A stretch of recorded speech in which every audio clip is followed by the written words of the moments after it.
جب زندگی شرمندہ ہو گئی۔ میں سائیکیٹرسٹ کے پاس بیٹھا تھا۔ بیگم کے کہنے پر کئی دن سے ٹائم لیا ہوا تھا، اس لیے انہیں ملنے چلا گیا۔ کیا مسئلہ ہے آپ کو؟ تفصیل سے ذرا بتائیں۔ میں آنکھیں بند کیے چت لیٹا ماضی کی طرف سفر کرنے لگا اور میری زبان سے الفاظ پھوٹنے لگے۔ سب ٹھیک تھا۔ میں اپنے آفس میں مصروف رہتا اور نوشین یونیورسٹی میں لیکچرار تھی۔ بچے اسکول کالج سے آ کر اکیڈمی چلے جاتے اور پیچھے گھر میں صرف اماں اور نوکرانی ہوتی تھی۔ اماں کافی بیمار رہنے لگی تھیں۔ اکثر ایسا ہوتا تھا کہ اماں کی رات کو طبیعت خراب ہو جاتی اور ہم انہیں لے کر ہسپتال چلے جاتے، جہاں 4-5 گھنٹے کے ٹریٹمنٹ کے بعد ہمیں فارغ کر دیا جاتا۔ جب یہ اکثر ہونے لگا تو میری اور نوشی کی ورک روٹین خراب ہونے لگی۔ راتوں کو دیر سے جاگنے کی وجہ سے ہم دونوں متاثر ہو رہے تھے، اور انہی دنوں ایک دن نوشی نے مجھ سے کہا، سنیے، اماں کی وجہ سے ہم دونوں کو خاصی ڈسٹربنس ہوتی ہے، کیوں نہ ہم انہیں اولڈ ایج ہوم میں چھوڑ آئیں۔ یہ سننا تھا کہ میرے تن بدن میں آگ لگ گئی، اور غراتے ہوئے میں نے کہا، تم نے یہ سوچا بھی کیسے؟ جانتی بھی ہو، ابو کی ڈیتھ کے بعد اماں نے ہی ہمیں پال پوس کر بڑا کیا ہے۔ آپ بھی نہ بس جذباتی ہو جاتے ہیں۔ میں تو صرف یوں ہی کہہ رہی تھی کہ شہر میں 20 اولڈ ایج ہوم کام کر رہے ہیں۔ ہم کسی اچھے سے پرائیویٹ اولڈ ہوم کا انتخاب کریں گے جہاں میڈیکل کی سہولیات بھی ہوں گی، تاکہ خدا نہ خواستہ رات کو تو ہم یہاں ہوتے ہیں۔ اگر دن میں اماں کی طبیعت بگڑ گئی تو کیا کریں گے؟ کام والی نجمہ، وہ بیچاری کیا کرے گی؟ آپ ایک دفعہ مسز عباسی نے جو اولڈ ہوم پروجیکٹ شروع کیا ہوا ہے وہ دیکھ تو لیں۔ اچھا، فی الحال اپنی بکواس بند کرو اور مجھے پڑھنے دو۔ میں نے اینک سیدھی کی اور پھر کتاب پڑھنے میں مصروف ہو گیا، لیکن میرا دماغ بار بار مسز عباسی کے بنائے اولڈ ایج ہوم کی طرف جا رہا تھا۔ اگلے دن اتوار بھی تھی، اور صبح میں گاڑی لے کر شہر کے اس پوش علاقے کی طرف بڑھ گیا جہاں اولڈ ایج ہوم تھا۔ گاڑی پارک کرنے کے بعد میں شاندار اور پرشکو بنگلے کی طرز پر بنی اس عمارت میں داخل ہو گیا، جہاں میرا استقبال پودوں کو پانی دیتی مسز عباس سے ہوا۔ اس دن میں نے وہ ساری عمارت گھوم پھر کر دیکھی جہاں میرے ذہن کے مطابق واقعی بوڑھے لوگوں کے لیے جنت تعمیر کی گئی تھی۔ صاف ستھرا ماحول، بڑا سا سرسبز لان، پرشکو ڈسپنسری جہاں ہر وقت ایک ڈاکٹر تعینات رہتا تھا، اور اولڈ ایج ہوم کی اپنی 2 ایمبولینسز کے علاوہ وہاں زندگی کی ہر سہولت فراہم کی گئی تھی۔ مسز عباسی سے فیس وغیرہ پوچھی تو 14 طبق روشن ہو گئے، لیکن اماں کے آرام کے لیے مجھے وہ مناسب لگے۔ اب صرف اماں سے پوچھنا باقی رہ گیا تھا۔ رات کو اماں کے کمرے میں داخل ہوا تو دیکھا وہ بیٹھی بڑے بڑے لفظوں والا قرآن پاک پڑھ رہی تھی۔ میں کمرے میں داخل ہوا تو انہوں نے سر اٹھا کر اوپر دیکھا، مسکرائیں۔ میں چپ چاپ پہلو میں آ کر بیٹھ گیا۔ اماں کا حال احوال پوچھا اور پھر چپ ہو گیا۔ سمجھ نہیں آ رہی تھی کہ بات کو کیسے شروع کروں۔ یہ مشکل اماں نے خود ہی آسان کر دی کہ کی ہویا پتر، پریشان لگ رہے ہو؟ جی بس آپ کی وجہ سے ہی پریشانی تھی۔ کیسی طبیعت ہے اب آپ کی؟ میں ٹھیک ٹھاک ہوں، مجھے کیا ہونا؟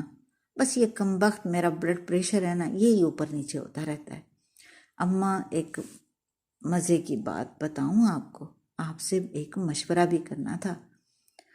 اماں بولی، بول پتر، کیڑی بات ہے؟ اماں، میں ایک جگہ دیکھ کر آیا ہوں۔ میں نے ہکلاتے ہوئے بولنا شروع کیا۔ وہ آپ کی رہائش کے لیے بہت مناسب ہے۔ وہاں مجھے یہ پریشانی بھی نہیں ہوگی کہ آپ گھر میں اکیلی پڑی ہیں یا آپ کی طبیعت بھی خراب ہو جائے۔ ویسے تو ابھی ماشاءاللہ ٹھیک ٹھاک ہے، اور وہاں ڈاکٹر بھی 24 گھنٹے موجود ہوتے ہیں۔ ماحول بھی بڑا اچھا ہے، صاف ستھرا۔ اماں کے چہرے پر رقص کرتی مسکراہٹ ایک دم غائب ہو گئی۔ ایک دفعہ ماتھے پہ بل پڑے اور پھر مسکرا دیں۔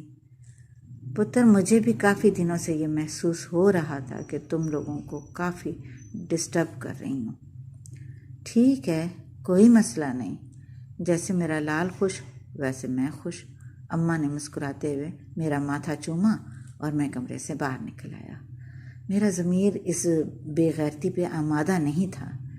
مگر میرے حالات کچھ اور کہتے تھے، یا شاید میں حالات کا صحیح سے مقابلہ ہی نہیں کر پا رہا تھا، اور اماں کو میں اولڈ ایج ہوم میں چھوڑ آیا۔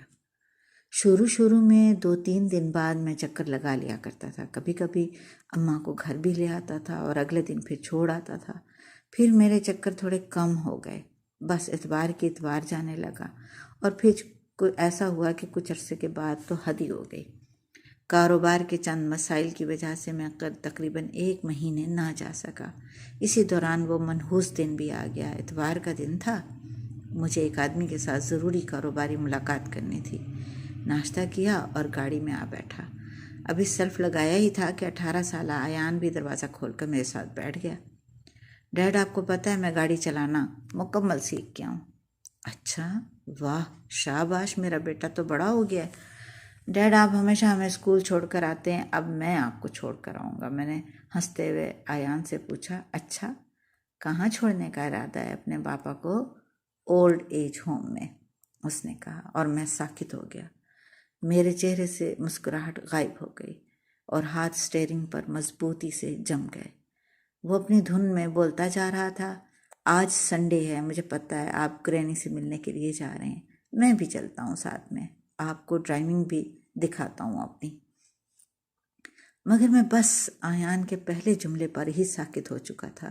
اس کے معصوم جملے میں میرا مستقبل چھپا تھا، میری وہ فصل جو مجھے کاٹنی ہی تھی۔ بچپن میں پڑھی کہانیاں اور واقعات کی طرح مجھے بھی اس سلوک کا شکار ہونا تھا۔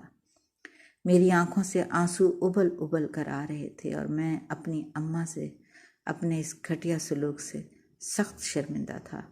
ایان کو بلا وجہ ڈانٹ کر میں نے گاڑی سے نکالا اور تیزی سے گاڑی چلاتا ہوا اماں کو لینے اولڈ ایج ہوم جانے لگا۔ اولڈ ایج ہوم پہنچا تو دوسری بجلی مجھ پر گری۔ کچھ دیر قبل ہی اماں ہارٹ اٹیک سے فوت ہو چکی تھیں، اور میری معافی توبہ کے سارے دروازے بند ہو چکے تھے۔ ڈاکٹر صاحب، تب سے میں انتہائی چڑچڑا ہو گیا ہوں۔ کاروبار میں دل نہیں لگتا، بلا وجہ بچوں اور ملازموں کو ڈانٹتا رہتا ہوں۔ اکثر چھٹی والے دن سارا دن قبرستان میں اماں کے سرانے بیٹھ کر ان سے معافی مانگتا رہتا ہوں۔ نہ گھر میں دلچسپی رہی ہے، نہ کاروبار میں۔ اب آپ بتائیں کہ اس بے سکونی میں بے آرامی اور ضمیر کا کوئی علاج ہے؟ جو جاگا بھی تو بے فیض۔ کافی دیر تک میں چپ رہا، لیکن ڈاکٹر صاحب کی آواز نہ آئی۔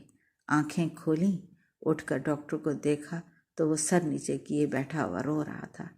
ڈاکٹر صاحب، میں دوبارہ بولا تو اس نے سر اٹھایا اور آنکھیں صاف کر کے بولا، اس کے علاوہ اس بے سکونی کا کوئی علاج نہیں ہے کہ اللہ سے توبہ استغفار کرتے رہا کرو، نیک کام کرو تاکہ وہ تمہارے ماں باپ کے کام آئیں اور شاید تمہیں سکون مل جائے۔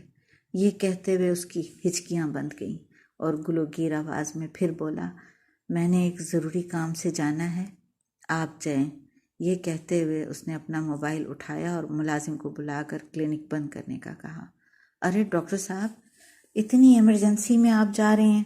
میں نے پوچھا تو اس نے مڑ کر جواب دیا، میں اولڈ ایج ہوم اپنے بابا کو لینے کے لیے جا رہا ہوں، اور یہ کہا اور گھوم کر راہداری میں غائب ہو گیا۔